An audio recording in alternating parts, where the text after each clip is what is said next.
Saludo ahora a mi compañero Aníbal Gutiérrez. Mi querido Aníbal, ¿cómo estás? Tengo a Aníbal Gutiérrez. Aníbal. ¿Qué tal?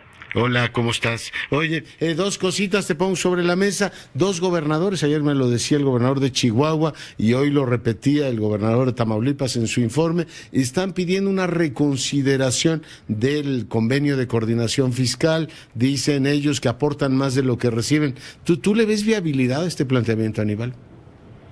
Mira, ese tiene una raíz muy profunda y una historia de varios años en donde el convenio de coordinación fiscal que se diseña a finales de los 70 y se echa a andar en los 80 ya de manera integral, hoy no deja satisfecho a nadie, no deja satisfecho al gobierno federal ni a los gobiernos estatales ni municipales, y recuerda que en medio tuvimos esa gran convención nacional hacendaria donde surgieron varias propuestas que a la mera hora las importantes fueron desechadas y se aprobó básicamente cómodamente con lo que estaba de acuerdo la Secretaría de Hacienda, pero hoy sigue dejando mucho que desear porque la base es que los estados, que son los que tienen la atribución originaria de cobrar impuestos como impuesto de la renta o impuesto al ingreso y impuesto al consumo, cedieron esas potestades, las dejaron suspendidas para que el gobierno federal entrara, cobrara y después les participara de ese ingreso en el que finalmente colaboran todos.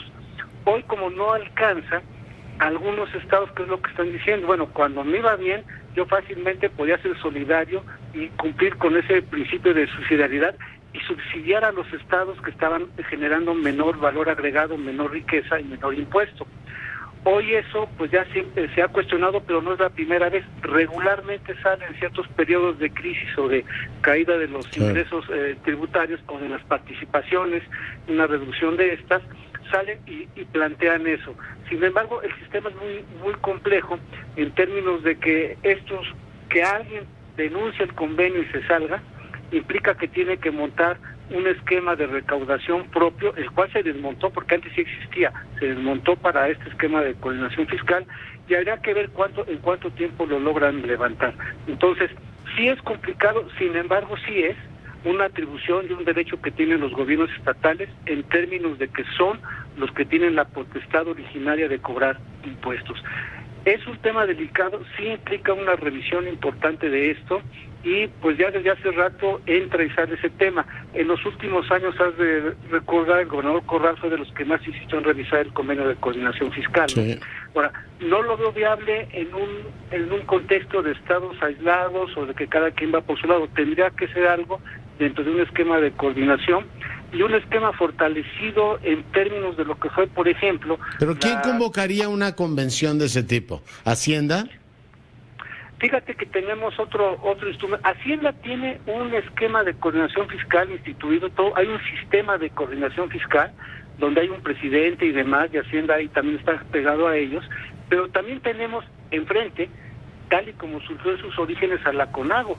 La CONAGO surgió como un órgano de interlocución política de los secretarios de finanzas de los estados con el gobierno federal, en la medida en que pues, los mandaban con el secretario de Hacienda, el secretario con un director general, y tenías a gobernantes electos democráticamente de un estado soberano haciendo fila en la oficina de un director de área. Además, eran las épocas, la recordaba el presidente ayer, en las que tenían precios del petróleo altísimos, y sí es verdad que nos gastamos muchísimo dinero, pero se podría decir que las entidades federativas, incluida la capital, se beneficiaron de esas cantidades de dinero, que fueron como 5 planes Marshall, Aníbal, que nos fumamos en gasto corriente.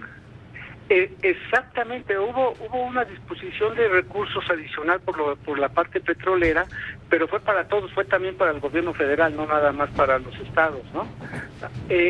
Hubo ahí un esquema en su origen en donde, por ejemplo, la zanahoria para que entraran a la coordinación fiscal y dejaran suspendidas sus facultades de los estados fue que iba a haber ingresos petroleros, iba a haber derechos petroleros que se iban a repartir para todos.